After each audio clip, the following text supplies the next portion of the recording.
Hello everyone. Nice to meet you again. Today we are going to talk about how the thinking maps method can be used in an elementary classroom.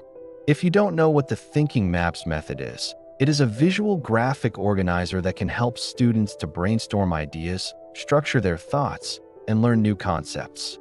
There are 7 different types of thinking maps: the tree map, the bubble map, the double bubble map, the multi-layered bubble map, the line or chain map, the bridge map, and the flow or sequence map. Each one serves a different purpose and helps students to think about things from different perspectives. So why is the thinking maps method particularly effective in elementary classrooms? Elementary school students are typically very visual learners, and the thinking maps method provides them with a concrete, colorful way to interact with their learning material. It also allows them to use their hands-on learning style and to work collaboratively with their peers.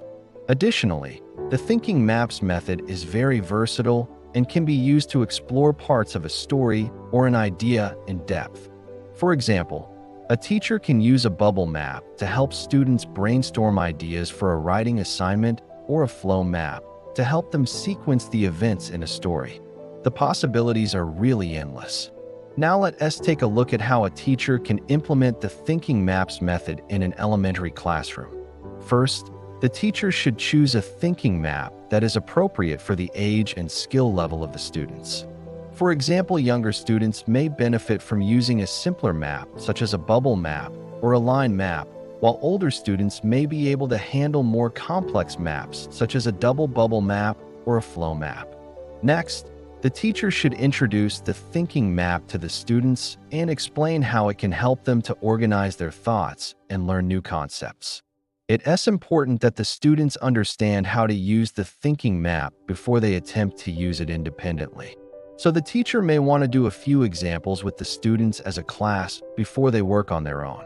Once the students understand how to use the thinking map, the teacher should provide them with an appropriate prompt or question to explore. This prompt or question should be specific and focused so that the students know exactly what they are supposed to be learning. For example, instead of asking students to just write about a topic, the teacher could ask them to write about a specific aspect of the topic or to compare and contrast 2 aspects of the topic. After the students have completed their thinking maps, the teacher should provide them with an opportunity to reflect on their learning. This reflection could take the form of a class discussion, a written assignment, or even a presentation to the class. By reflecting on their learning, students will be able to see how the thinking maps method helped them to organize their thoughts and learn new concepts. They will also be able to identify any challenges they faced while using the method and brainstorm ways to overcome them. Throughout this lesson, the teacher should keep in mind the needs of all learners in the classroom. Some students may need additional support, while others may need enrichment activities. The teacher should be prepared to modify the lesson plan as needed to meet the needs of all students.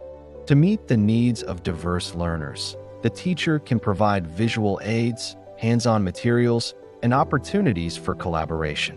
For example, the teacher could provide students with colorful sticky notes and allow them to work in pairs or small groups to complete their thinking maps. The teacher could also provide students with sentence starters or a word bank to help them generate ideas. Overall, the thinking maps method is a very effective way to engage students in the learning process and to help them develop critical thinking skills. When implemented correctly, it can be a valuable tool for any elementary school teacher. Thank you for watching. If you found this video helpful, please like and subscribe so that you can be notified when I release new videos. You can also leave a comment below to share your thoughts or ask questions. I look forward to seeing you in my next video.